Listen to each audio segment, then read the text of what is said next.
I think a lot of people think that hydraulic fracturing is new technology, and we have no really, therefore we have no idea of the long-term impact that it could have. Can you expand on that? Okay, the original frac job was pumped in 1947, Wow. and it was commercial by 1949 to 1950, and very, very widely practiced in the petroleum engine society or petroleum area of the central U.S., the ones that Karen had mentioned. It has spread from there, and the interesting thing, as I mentioned earlier, fracturing is an evolving technique.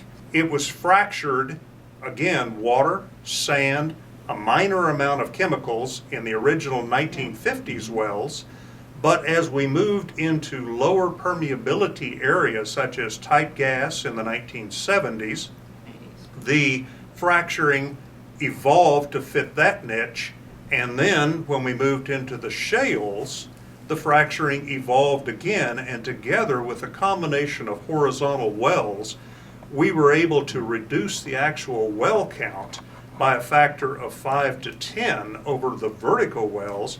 We put more of the fractures in this horizontal part of the well. Now, that really cuts the risk down for any kind of pollution at the surface when you're pumping a frac, because there's only one penetration of the aquifer of the upper sands in any particular well. And so we've been able to develop a lot with a very few wells, often on a small pad.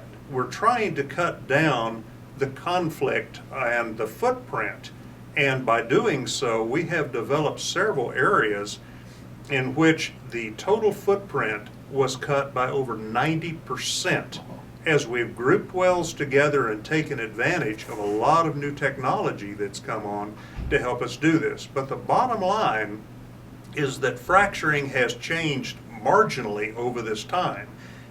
Anyone who fracked in the 50s would still recognize what we're doing today. It's just the volumes, the rates, some of the additives are different, but they're different for a specific purpose, and that's adapting it to a need.